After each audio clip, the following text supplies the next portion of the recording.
I'm Jane McDonald. I've been lucky enough to spend over 35 years travelling the world as a singer and a TV presenter. There aren't many places I haven't been. Let's go exploring! But I'm not ready to hang up my passport. So now it's time for the ultimate bucket list adventure. This is paradise. It's heaven. It's heaven. Yeah! Travelling from the very bottom. What the hell are we doing out here? To the top of the world. Oh my God, you actually feel like you're flying. And I'll get to see the sights. So the fort was built to protect you from pirates? Mm-hmm. Wow. Meet the people. Welcome to Brazil! And do the things. Oh, sorry. No problem.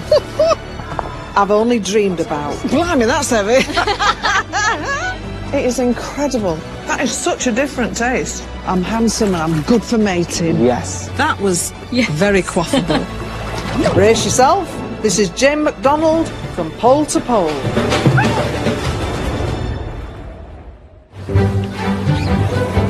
My adventure of a lifetime began in the southernmost continent in the world. We have conquered Antarctica. Experiencing peace, tranquility and fresh air like nowhere else on earth. You can actually feel it doing you good. Aboard my yacht, I've made new friends who share my wanderlust. Here's to adventure and here's to new friendships. Yes, definitely. And got up close and personal with the awe-inspiring wildlife and genuine geological marvels. You don't get to see that very often. Oh, wow! This second leg of my trans-global journey to the North Pole starts in Grytviken in the South Atlantic Ocean. After the South Georgia Islands, I'll head to the Falklands, to Port Stanley on the east coast, and northwest to Saunders Island. Then sail just over 1,300 nautical miles to begin my next leg in Uruguay. Woo! We've landed. Thank you. I can't wait to explore the South Georgia Islands, a British overseas territory. Goodbye. Au revoir. I'm joining one of the ship's discovery team to take me ashore. So far, I've enjoyed peace, quiet and uninhabited places. So it's time to start reconnecting with civilization. Oh, there's a house. People live here. I know it sounds weird, this, but I felt like Noah. You know, when the dove comes and gives the twig, it were like, oh my God, we've got land. And land that things can grow on.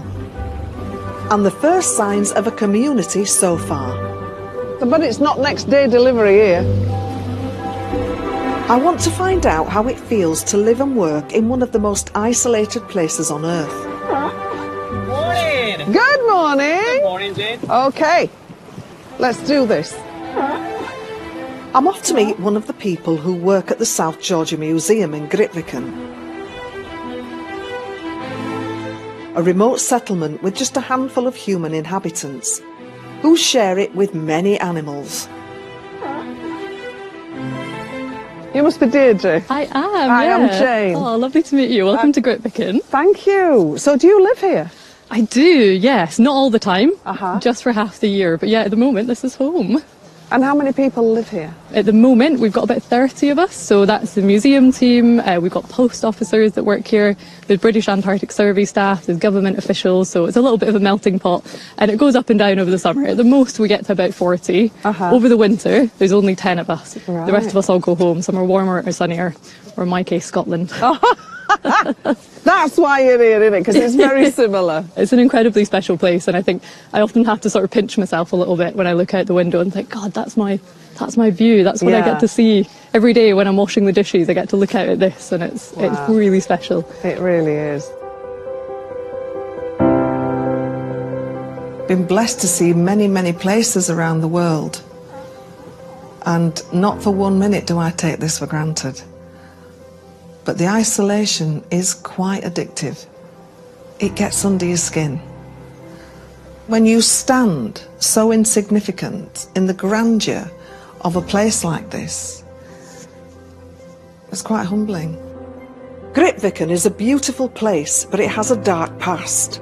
It was here that South Georgia's first permanent whaling station was built, an industry that nearly drove whales to extinction.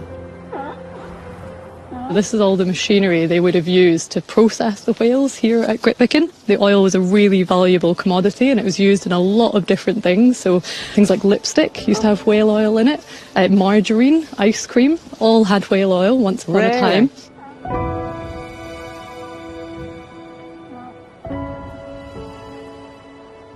So in the early 20th century, there were whaling stations all along the north coast of South Georgia. And between them, while they were operational, they caught and processed over 175,000 whales. It opened in 1904 and it operated all the way through to the 1960s. Wow. So it was a really huge operation that was happening here. It was on a really industrial scale. It was really efficient, if that's the word to use. But unfortunately, that efficiency had really devastating consequences for our whale populations. But today, they are starting to recover. Hopefully you've seen some on your trip. Yes, we have. It's really positive news for South Georgia.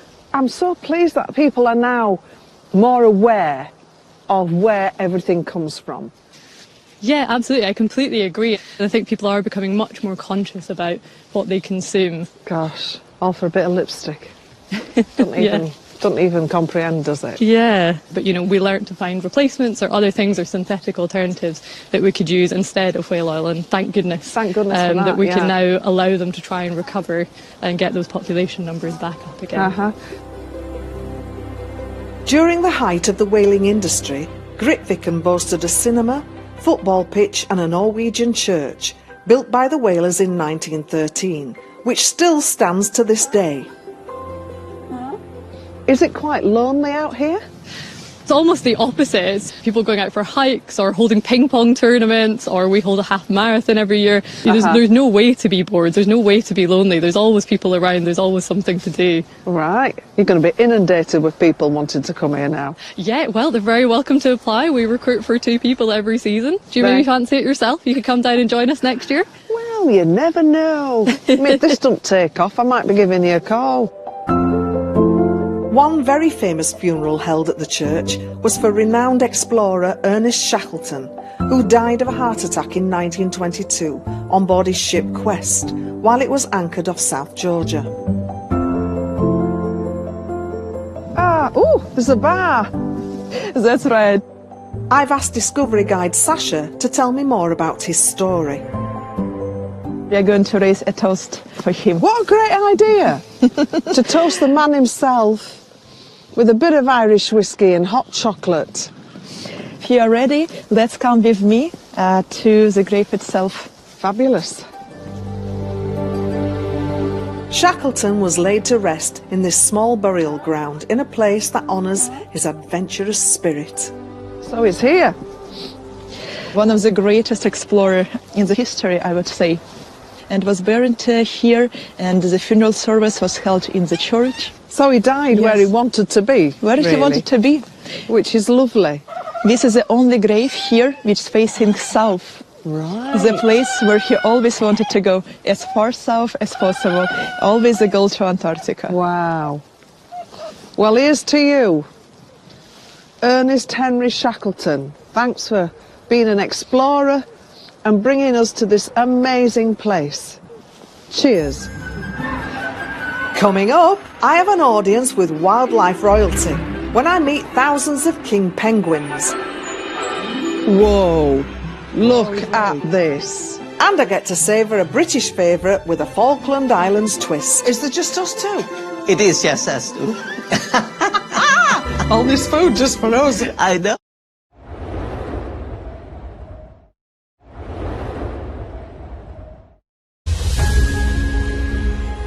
I'm on the second leg of my pole-to-pole journey. The island of South Georgia is one of the most remote and unspoiled places on Earth, known for its rugged landscape and abundant wildlife. I can't wait to see it.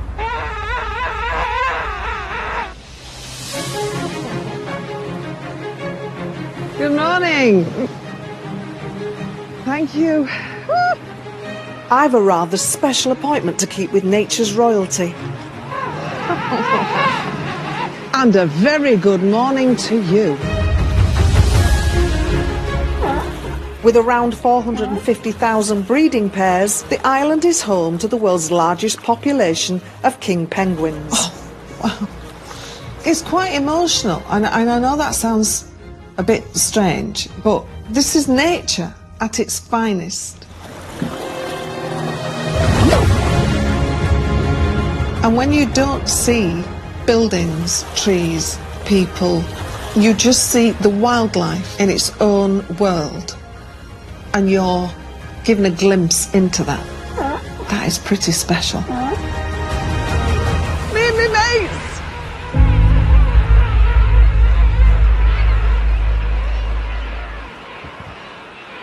Whoa. Look at this. I've arranged to meet Discovery Guide Pepe to learn more about these majestic birds. Well, you're looking at this around more or less 5,000 breeding pairs. South Georgia is a stronghold of the king penguin calling the whole world. Wow. Listen, the cacophony. What are they talking about? Do we know? They're probably chatting about the weather, you know. Yeah, they're chatting about the weather. weather. The people here. I mean, Who are they? Who are they up there? You can just hear it, can't you? They're here again. they're curious animals. Sometimes you can see them, they walk around, come to check us out, because they're curious. Yeah, of course. Curious, but these magnificent king penguins weren't always safe. Back in the days, this is kind of cruel, but people used to boil the baked blubber for fuel. Wow. Because they didn't have anything else. Good grief. It's terrible to think of it, but by the early 1920s, the king penguin population here was nearly wiped out by whalers. With no trees for firewood, they were forced to burn millions of oily, blubber-rich penguins to keep warm. It's incredible how these animals have recovered. They are completely protected. Nobody hunts them, nobody bothers them. We have to follow a series of guidelines to basically make sure that these animals are on their own. And you need to keep a distance, 5 meters from them. Yeah. You know? So if they approach, you have to just look at Michael Jackson and moonwalking and give them their space. Yeah. Look at these guys now. I know, they're coming over just to say, what you doing? Yeah, you know? This is the thing, you know. These animals are just walking around. You can see them like... I love that, they're so curious. Safety in numbers, perhaps, but it's not been easy restoring the colony. The king penguins have the most complex breeding cycle of all penguins. Uh-huh. Some authorities say they have 14 months, some authorities say 16 months. Wow. We go like for 4 months of laying eggs. And of course, the earlier the eggs hatch, the longer the adults are going to have time to feed the chick. Because what happens inevitably, by May, the adults are going to desert the colony. Right. The adults leave their colonies to go to sea and feed in preparation for the approaching winter. So, you need to kick them out. Kick them out and make a living for yourself. We've kept you, we've fed you, now get out. Yeah. I like that. I think that should be, said her, who lived with her parents till she was 44. Yeah, well... So I'd be like, no, I'm staying here. There's just thousands and thousands of penguins in their own communities, living their life. And what a privilege it was to just stand at the top of there and look at this city, if you like. You just don't see that in real life until you come here. But the island of South Georgia isn't just home to king penguins. Oh, this seal's here, look. Oh my God.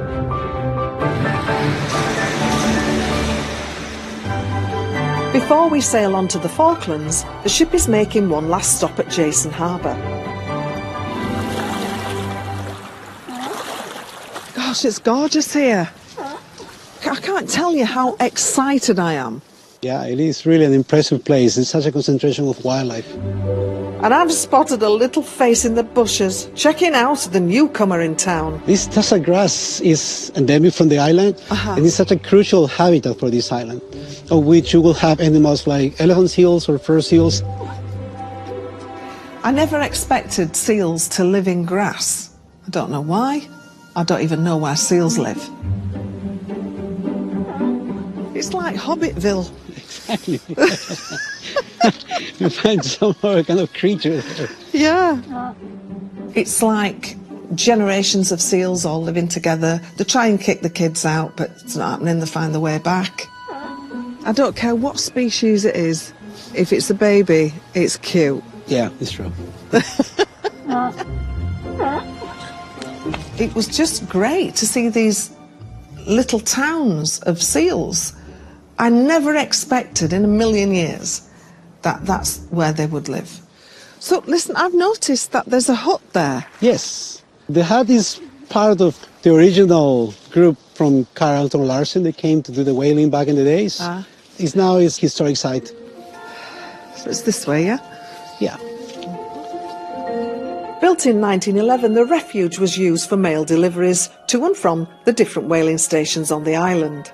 To see this hut in the middle of nowhere, where if people get stranded, that's where you go, that would have been quite frightening. Oh, wow, look at this. Welcome to the hut. Yeah. But it's good to know that there is a place there that if you do get stranded, there's a bed and shelter. Oh, look, there's a book. And that is the visitor book. So you can immortalize your name as a Jason Harbour visitor. Okay. I put an absolute delight, mainly because I've forgotten how to spell privilege.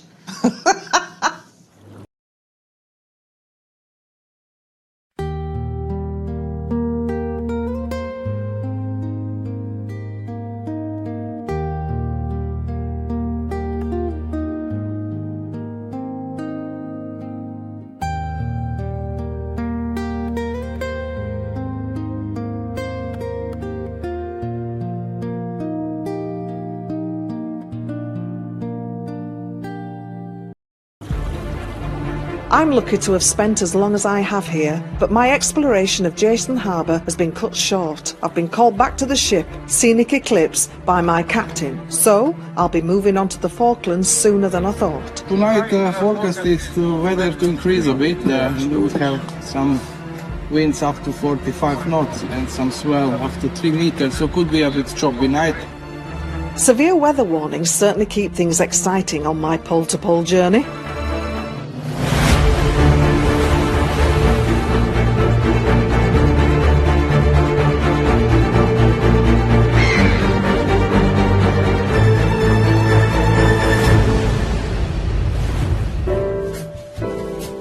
The weather outside is awful, so I've headed back to my suite to sort out suitable clothes for my next off-boat trip.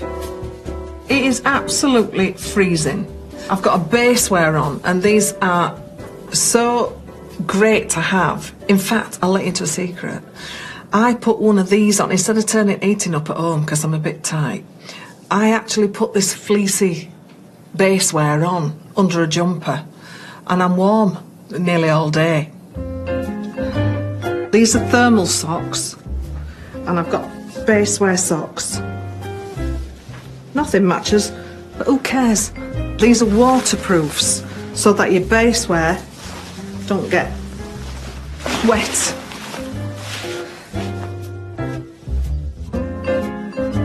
This is a pure wool thing. So make sure it's up here, because by God, that when it gets you right down here, it gets your ears. Ooh, you don't want that biting you. Then, I've got one of these jackets that go over. I know what you're thinking, she's going to be lathered. I'm not. I'm going to be just right.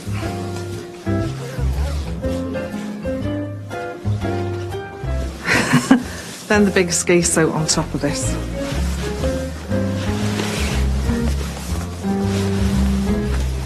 Ooh. Look at that. I'm in. Now I know what you're thinking. She's been eating at the buffet again. Who's eating all the pies? But you know what? If you're warm, that's all that matters. And I'll tell you something else. You don't half feel slim when you take it all off.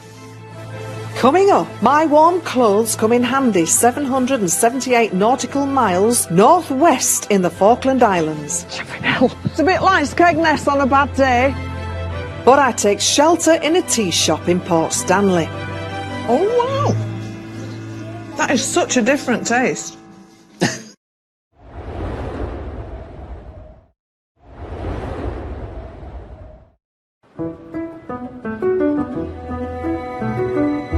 I've arrived at Port Stanley on the Falkland Islands. There are various shore excursions on offer to explore the wildlife or military history here, but I've got something special planned.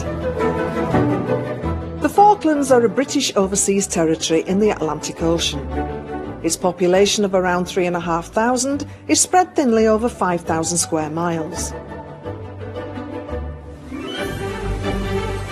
When you land in the Falkland Islands at Stanley, it's like being in the UK, but I had not experienced wind like that. It's a bit like Skegness on a bad day. But it's great to see roads and buildings and people. Although it's a bit breezy, it's bracing. And you know me, I go to the ends of the earth for a decent brew. Hello. Jane! Oh, welcome. lovely to see you. Welcome to the Falkland Islands. Thank you very much. I've travelled a long way from Wakey, but tea room owner Alex has certainly gone to town to make it worth the trip. Is there just us two? It is just us two. All this food just for us. I know. So you did But- all of this then? Well, with some help, Yeah. you know. Basically, this is a traditional smoko. All right, Okay. smoko. A smoko, S-M-O-K-O. And basically, it's like the coffee break in the morning. And a smoko, because it's got relation with smoking. So you had time to have a coffee break, you know, some food and a few facts. Yeah, Okay. yeah. So, Special tea that Alex put on, a smoko, as they call it, which is a little snack. A little snack? My goodness me. A little snack for us is just like half a scone with a cup of tea. There was sausage rolls, pate, there was cream scones, there were every single cake you could think of. This is going to be a very long fag break. This is very British. it is, yes. Well, the Falklands is British. Of course. Okay. But you're from I'm originally from Chile. Chile. So how Yes. did you learn to do all this? Well, I'm a chef. Uh-huh. So when I first came to the Falklands, I was only 20, Right. and that's 35 years ago. All your family here with you? No, I'm still single. Are you single? Stop it. Yeah, I am actually. But I have a dog. I have a dog. Visitors to the islands are increasing, and Alex wants them to experience more than just a traditional afternoon tea. There's a couple of things which are very unique of the Falklands. The diddle dees. Diddle dees? Diddle dees. Very, very famous diddle dees. Everybody who comes to the Falklands is after diddle dee jam. Which Right. it comes like this. The jam was diddle dee jam from a berry that grows in bushes all on the Falklands.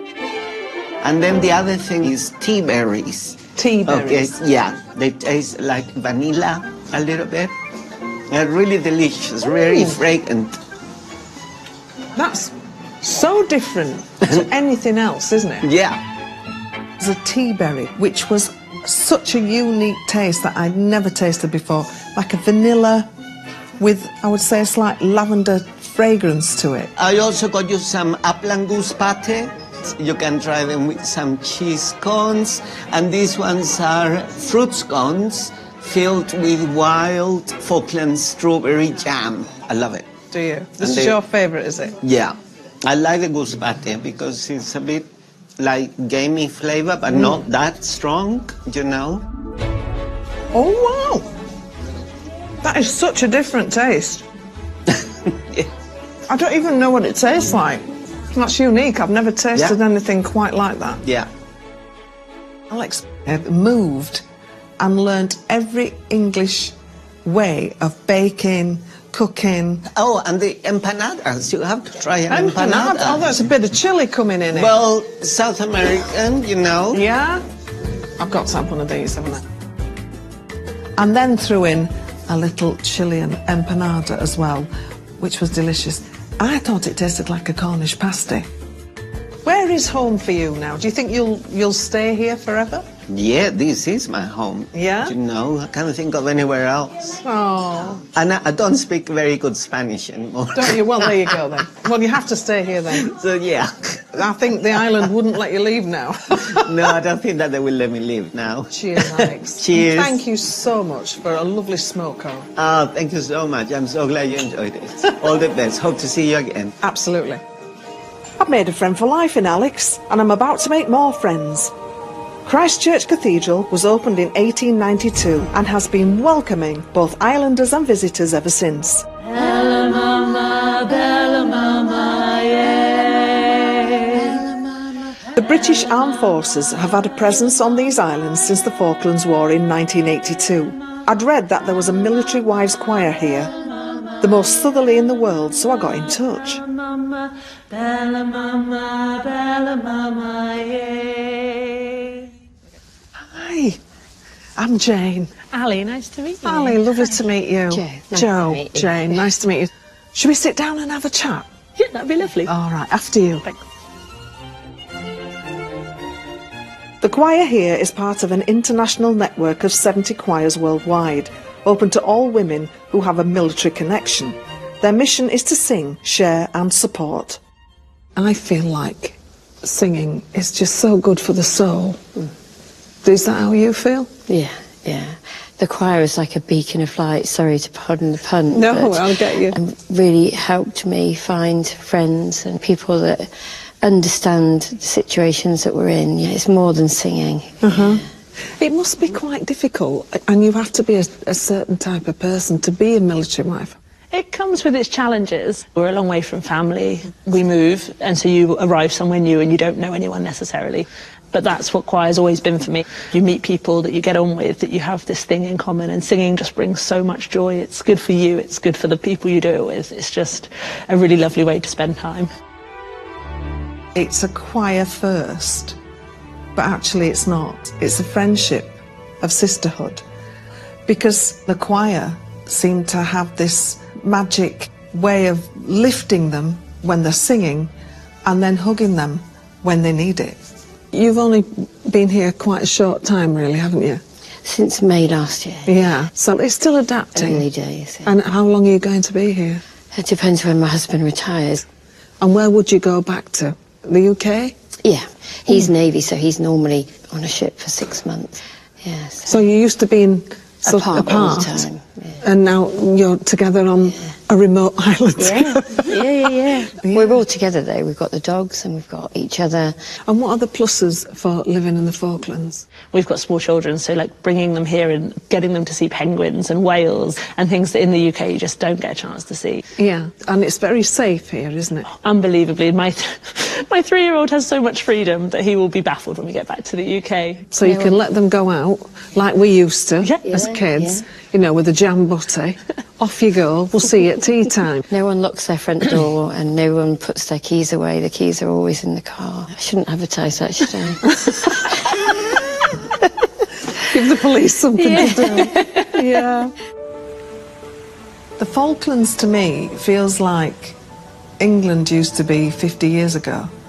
Everything's so full of fear now in the United Kingdom, but in the Falklands it's still got that feel of freedom for people to go and have walks everywhere, let the dogs out with the kids and just roam free. That to me as an older person is very attractive. So will you sing for me? Yeah, we would love that. Oh, not as much as I'm going to enjoy this. Thank you so, so much. Eternal Father, strong to save, whose arm doth bind the restless wave. Who bids What I loved about the Military Wives Choir, you didn't even have to sing. You could mime at the back, which Joe told me. But to see the joy from these ladies who were far away from home, coming together and singing and feeling that joy, that's special. O Saviour, whose almighty word the winds and waves submissive come. When you're singing about something so special and so powerful as the sea, and then putting your faith into something that brings their partners home, that's powerful. Oh, hear us when we cry to thee for those in peril on the sea. That was so good. Can I have a hug off all of you? That was Can we get a so selfie at the end? Of course you can. Thank you so much. Lovely to meet you. And you too, you're all amazing. Oh, good luck Thank you so much. Fantastic. While I'm all for taking care of yourself through the power of singing, I could do with a more hands-on approach. My skin's taken quite a beating on this trip, especially in today's wild wind. The one thing I have noticed here is how much skincare you need. You think cold climate, don't really need much, SPF or anything like that. Oh my goodness. So I've practically doubled my skincare now. So pretend I've cleansed. Then I go for the toner. It actually closes your pores up. And I've got quite big pores. That's due to my age. There's nothing I can do about it. So then I do a bit of toning all over my face. And you have to let each layer, trust me, there's a lot of layers, to just sink in. Then I go for a serum, so that just seals the pores once again. Already it's seeping into my skin. Then you want a really good moisturiser with an SPF in it. I always have at least a 30. And if you think for 1 minute you're not going to get sunburnt here, you're going to get burned, because the reflection of the snow, now that is your base. So I've got a primer. Once again with an SPF in if you can get, which this one has got. Look how shiny that is and how supple that is. Oh, you are. And then, last but not least, there's a lot in there. I get my primer. And that just smooths out everything on my skin. But once again, each layer, just let it rest for a little bit to sink in. And then, you're ready to go. I could get a job on QVC for that.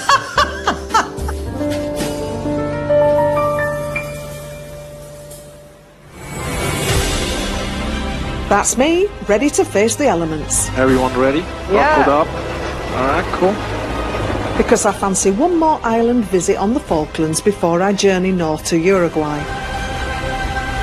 As you can see, it is very, very remote.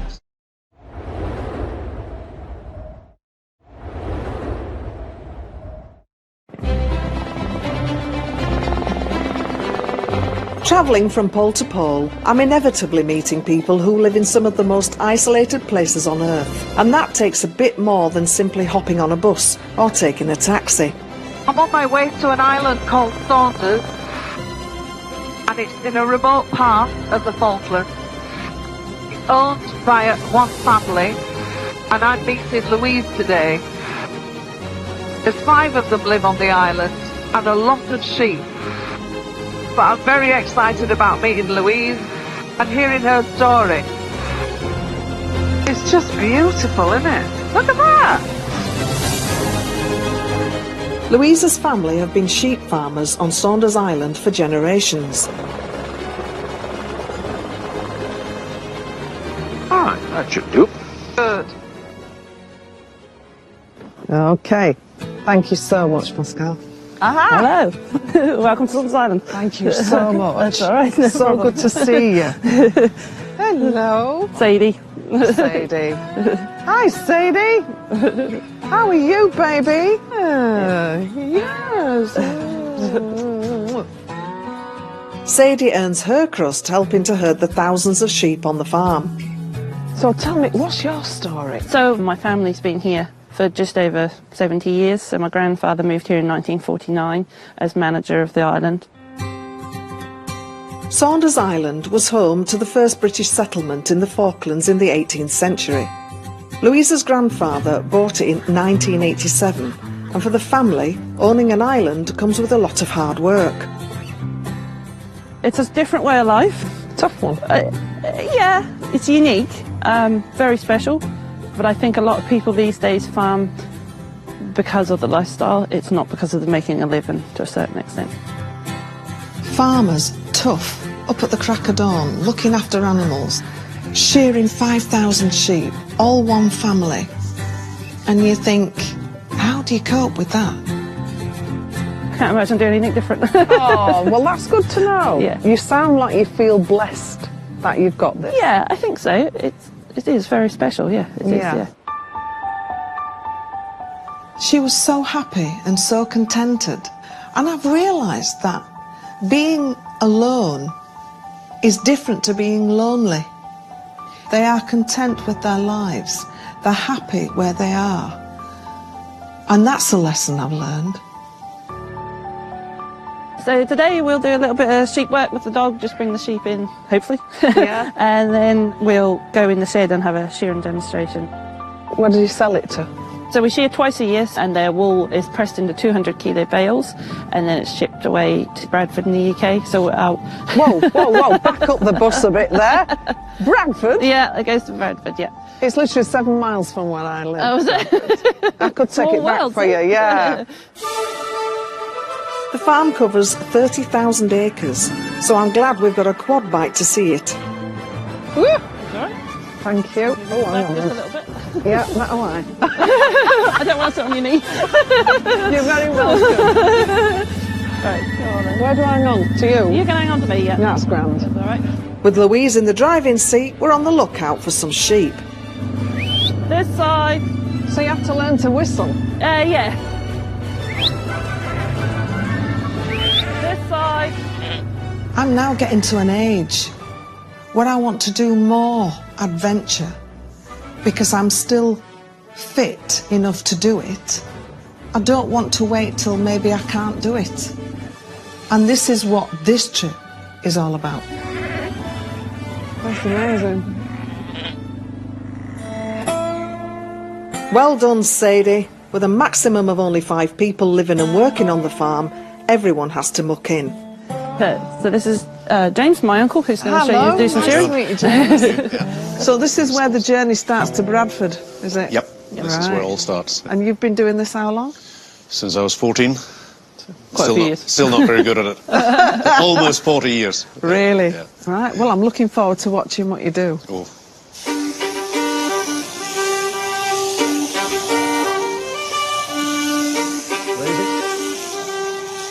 Falklands wool's really renowned for being really white.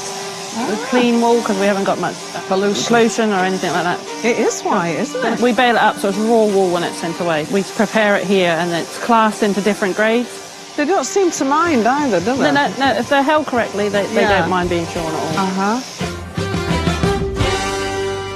Oh my God! So each sleeve's just slowing onto the table. That's a big lot of wool. Did you want to feel how heavy it was? Yeah. Great. That's another reason why they need to be shorn yearly, because it's a weight for the sheep. Have a little go. Me? Yeah. Ooh. I'm on this side. Yep. Sure. Yeah. If you just stand right beside him. Yeah. Okay. Go just do one swipe down there. Okay. And see how you feel. Okay. And as I say, put your thumb on there and... That on there? Yeah, maybe not too high, back a little bit with your hand. And all you want to do is just come round there. Okay. Getting nice and close.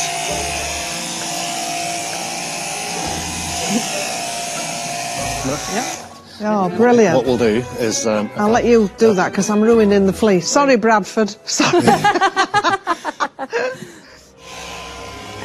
I'm not sure I've got the hang of sheep shearing, but I could definitely get used to this way of life.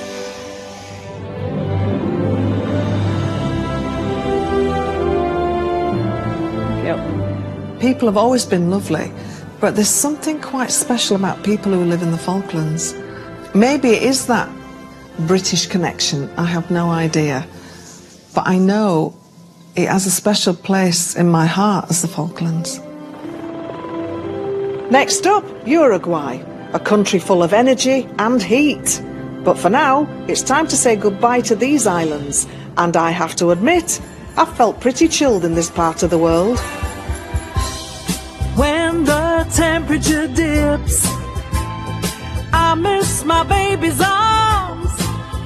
His tender fingertips knows just how to keep me warm. It may be 0 degrees with the snow falling down, but I got warm and tender love just as long as he's around. It may be winter outside, but in my heart it's spring. How much joy and pleasure, baby, can one guy bring me? Winter nights can be awful cold without someone to hold. But when I have him next to me, baby, I'm in ecstasy. It may be winter outside, but in my heart it's spring. How much joy and pleasure, baby, can one guy bring me? I'm sailing north from the Falklands now, just over 1,300 nautical miles north, in fact, and things are hotting up, passing Argentina on my left to continue my extraordinary pole-to-pole adventure. My next port of call is Montevideo in Uruguay. I think Uruguay is probably the most underrated place in the world. I'm sure it's going to be a bit of a culture shock, actually. Will be strange heading to somewhere so lively and so colourful and so full of life. It's like from one extreme to the other.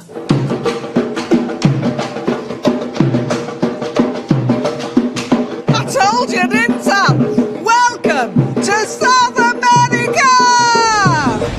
And I can't wait to show you what I discover. If I was here, I'd want to live in there. Yes, I really you would. have a perfect view. As I tick off more bucket list adventures. But look at how beautiful this is. Then I'll continue north to Brazil.